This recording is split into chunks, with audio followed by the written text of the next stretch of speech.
आपके घर में करंट है, बिजली है, बल्ब जलता है? नहीं।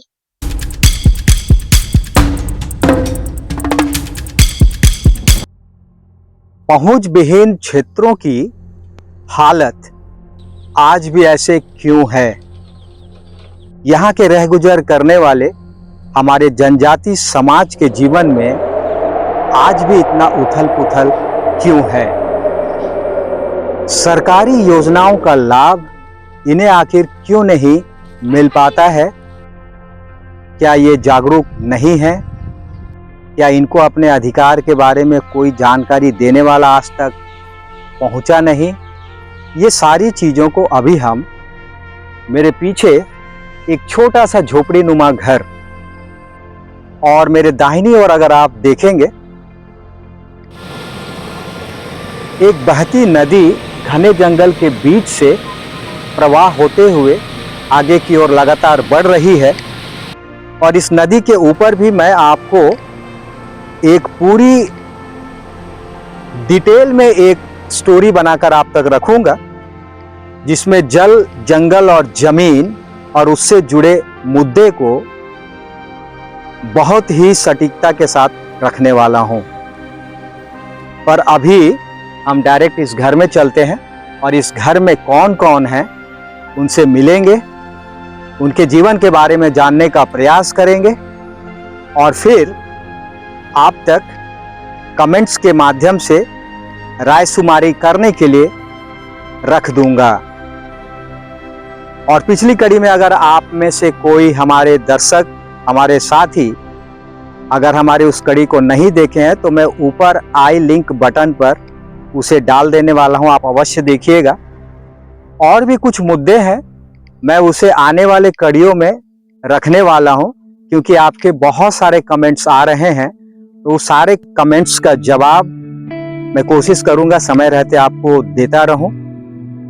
लेकिन फिलहाल अभी हम इस घर में चलते हैं।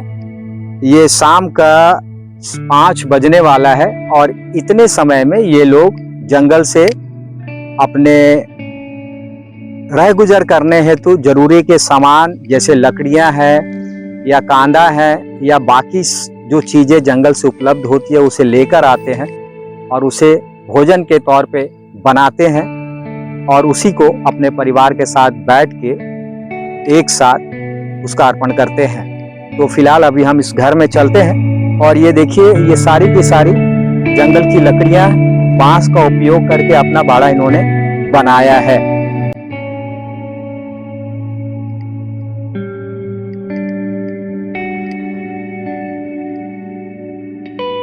ये छोटा सा घर मिट्टी के खपरे से बना और दरवाजा आप देख सकते हैं, दरवाजा है ही नहीं, ये बांस की पतली पतली परतों से इसे बनाया गया है। भारत, इस घर को भी मैं दिखाना चाहूंगा, इस घर के अंदर क्या है। अब ये हमारी ये गुड़िया जो है, गुड़िया चलो तो थोड़ा दिखाओ तो, आओ दीदी सामने आओ। ये देखिए, यहाँ पे अंधेरा है पूरा और आ जाओ दीदी, अंदर आ जाओ, अंदर आ जाओ, अंदर आ जाओ पूरा। ये देखिए कुछ बर्तन और ये कुछ थैला है और ये मचान नुमा, ये सरकारी का जो पीडीएस सेंटर वहाँ से जो नमक मिला है और ये कुछ टोकरी में खाली पड़ा ये टोकरी है और पूरा सन्नाटा, ड्रम रखे हुए हैं और नीचे थोड़ा नीचे दिखा दो, अंदर आ जाओ, अंदर आ जाओ, अंदर आ जाओ, दिखा दो। ये देखिए, ये है इनके घर की स्थिति। मैं आपको इसलिए ये दिखाना चाह रहा था कि ऐसे परिवारों को क्यों सहयोग की आवश्यकता है और हमें क्यों ऐसे परिवारों को ध्यान देने की जरूरत है। और जनप्रतिनिधियों के कानों में और शासन प्रशासन में बैठे आला अधिकारियों को एक हमारा रिक्वेस्ट रहेगा कि आप अपने अफसरों को अवश्य ऐसे परिवारों तक भेजिए ताकि ऐसे परिवारों का जीर्णोद्धार हो पाए। और इस ओर देखेंगे तो ये जो आप देख रहे हैं, ताड़ का पेड़ होता है या फिर खजूर का पेड़, उसके पत्तों से बना हुआ है और साथ में ये जो धान की खेती करते हैं, जिसको हम पुआल भी कहते हैं, पैरा भी कहते हैं, उसका उपयोग करके इन्होंने अपना ये घर बनाया है। अभी हम इसके अंदर प्रवेश करके हमारी दीदी भोजन बना रही है, तो हम चाहेंगे कि हमारी जो दीदी कैमरा पकड़ी है उनको अंदर बुलाएंगे और हम बैठ के दीदी से बात करेंगे। यहाँ पर आप देखेंगे ये छोटा सा इनका एक आशियाना, ठंड से बचने के लिए कुछ कंबल दीदी के यहाँ उपलब्ध है, और ये मिट्टी का चूल्हा आप देख सकते हैं। जंगल की छोटी छोटी लकड़ियाँ, पतली पतली सूखी लकड़ियाँ का उपयोग करके ये चूल्हा और भोजन का उपयोग करते हैं। और ये देखिए बांस की बनी, थोड़ा दीदी सामने आएंगे, ये झूला अक्सर आपको बस्तर में देखने को मिलेगा। अपने बच्चे को यहाँ सुलाई है और यही छोटा सा आशियाना। अब हम बैठ के इनसे चर्चा करेंगे, बात करेंगे। भारत, ये हमारी दीदी है और इनके 1, 2 और 1 बच्चा जो पालने में सो रहा है। अभी हम दीदी से बात करने का प्रयास करेंगे और जानने का भी ये कोशिश करेंगे कि दीदी के घर में कौन कौन है और इनका जीवन कैसे चल रहा है। दीदी क्या नाम है आपका? माड़वी मंडल। दीदी आपके कितने बच्चे हैं? नालू मिंदे 4 बच्चे हैं। अभी 1, 2 और 1 3, चौथा बच्चा कहाँ गया है? पूछो चौथा बाबू। लखन गुट में चलेंगे। अच्छा, गाय चराने की। कितना बड़ा है वो दीदी, कितना बड़ा है? चौंत मिंदे बुरियाई देंगी। 7-8 साल का है, ठीक है। और दादा कहाँ गए हैं? और लखन जंगल तक। अच्छा, जंगल गए हुए हैं। दीदी बच्चे लोग स्कूल जाते हैं? दायना स्कूल था एक गा लाना गप्तराले। क्या बोल रहे हैं? अच्छा, स्कूल जाती है। अच्छा, क्या नाम है गुड़िया? संगीता। इधर आओ, इधर आओ। हाँ, यहाँ आओ। कौन से कक्षा में पढ़ती हो?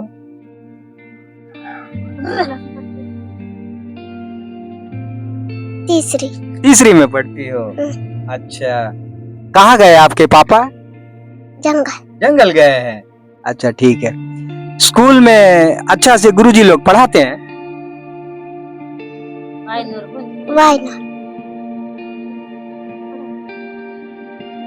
पढ़ाते हैं गुरुजी लोग। वहाँ पर भोजन मिलता है? दोपहर का भोजन मिलता है? मिलता है। क्या क्या खाते हो? विद्यालय में क्या क्या मिलता है खाने में?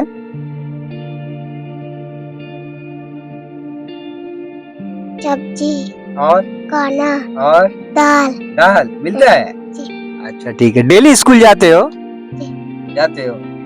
अच्छा, आपके घर में करंट है, बिजली है, बल्ब जलता है? नहीं है।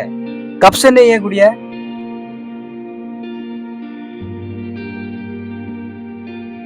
कब से करंट नहीं है दीदी? इल्ले नेट के नहीं रखे दोन फर्क मंगते।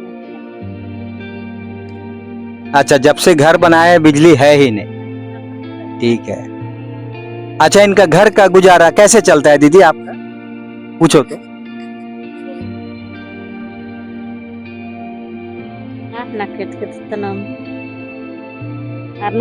सना बता वो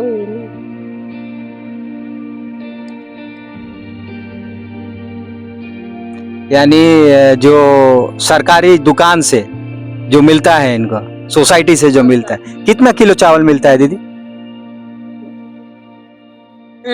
35 दरकार। अच्छा, 35 किलो मिलता है, ठीक है। दीदी आप लोग का बीमार पड़ते हैं बच्चे लोग? आंगनबाड़ी कोई तनात कौन बेच कर दिन नहीं गई। बीमार पड़ते हैं। बीमार पड़ने से क्या करते हो दीदी? हॉस्पिटल लेके जाते हो?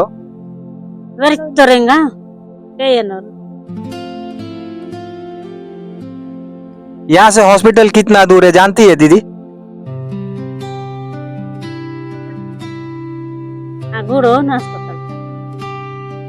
हॉस्पिटल नहीं देखे हैं, फिर कैसे बीमार उमार पड़ने से क्या करते हो? बच्चे लोग को बीमार पड़ने से किसके पास जाते हो? गांव में, पारा में? बार सुधा बार मेडिकल दादा अच्छा, जाते हैं, ठीक है। यहाँ पे देवधामी करने वाले दीदी कोई है जो बेडे गुनिया जो बच्चे लोग को देखते हैं, पूजा पाठ करने वाले? देर बेटे आगे बेटे रगा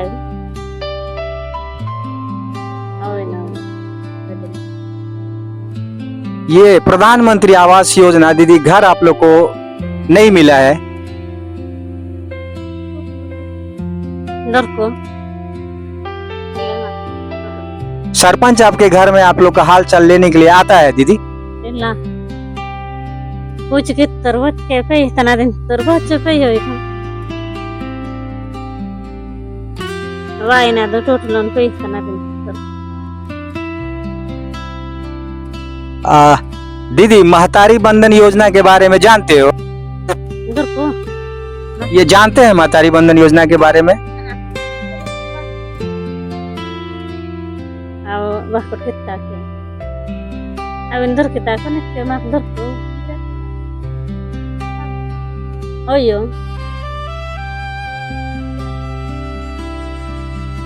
ओयो आधार कार्ड, राशन कार्ड सब दीदी का है ना?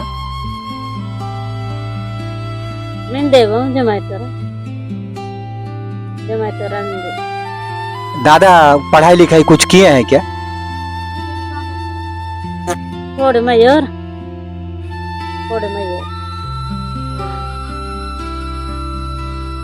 भारत अभी एक छोटा सा परिचय देने का प्रयास हमारी दीदी कर रही थी, और ये गुड़िया है, गुड़िया इधर आओ।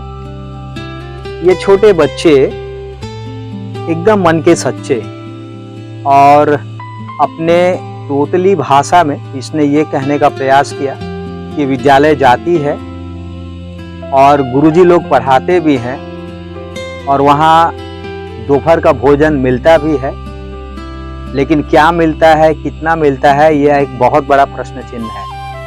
दूसरी बात दीदी जो बता रही थी, ये दोनों पढ़े लिखे नहीं हैं, कारण पहुंच विहीन क्षेत्रों में जागरूकता के अभाव में शिक्षा का क्या महत्व है बताने वाला कोई आज तक नहीं पहुंचा, शायद ऐसा लगता है इनके बातों से। नंबर दूसरी, इनके पास आधार कार्ड, राशन कार्ड होने के बावजूद भी प्रधानमंत्री आवास योजना का इनको लाभ नहीं मिला है, और ये घर जो आप देख रहे हैं यही इनका आशियाना है। और अभी हम दीदी से एक प्रश्न और करेंगे कि दीदी जब रात में आप लोग कहाँ सोते हो?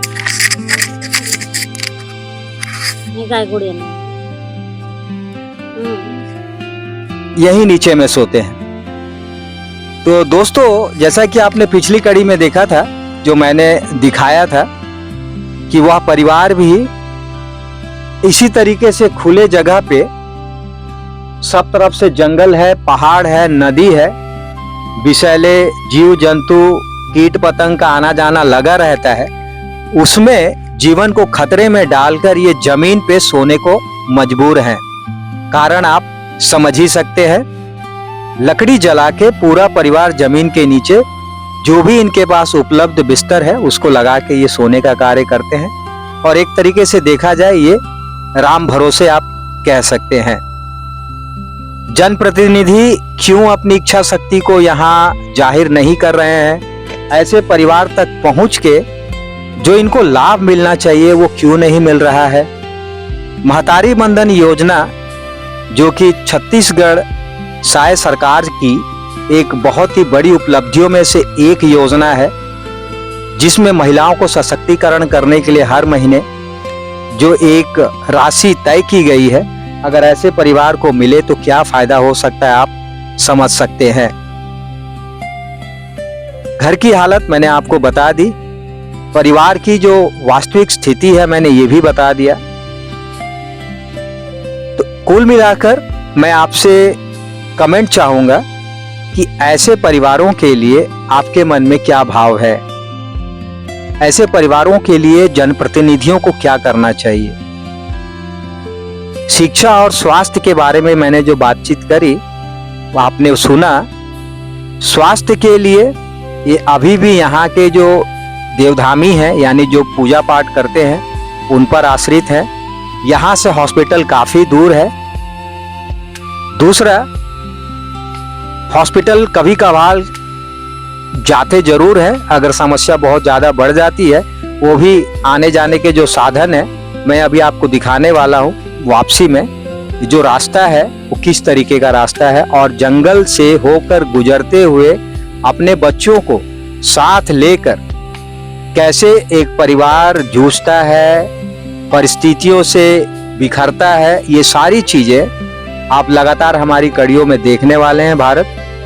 तो आपसे यही उम्मीद रहेगी ऐसे परिवारों को सहयोग करने के लिए, इनको जागृत करने के लिए और ऐसे परिवारों को देखकर और परिवार कैसे उभरें, इस परिस्थिति से कैसे और अच्छा किया जा सकता है। शिक्षा को महत्व को समझ के जागरूक बनकर सरकारी योजनाओं का लाभ कैसे ले सकते हैं, जनप्रतिनिधियों के सामने मुखर होकर अपनी बातों को कैसे रख सकते हैं, ये सारी चीजें हम लगातार आप तक रखने वाले हैं। आज के लिए हम इतना ही रुकेंगे और फिर किसी एक और कड़ी में हम ऐसे ही परिवार के साथ बैठकर बातचीत के माध्यम से उनके जीवनचर्या को हम जानने और पहचानने का कार्य करेंगे। बहुत बहुत धन्यवाद भारत। आज के लिए इतना ही। आप अपना ध्यान रखिए, स्वस्थ रहिए, मस्त रहिए। जय हिंद, जय भारत।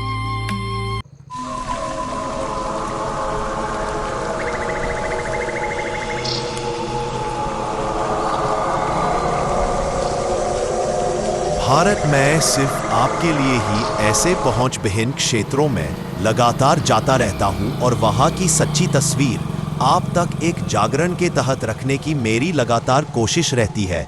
इसलिए आप अपने इस बाबा को सहयोग करते रहें। धन्यवाद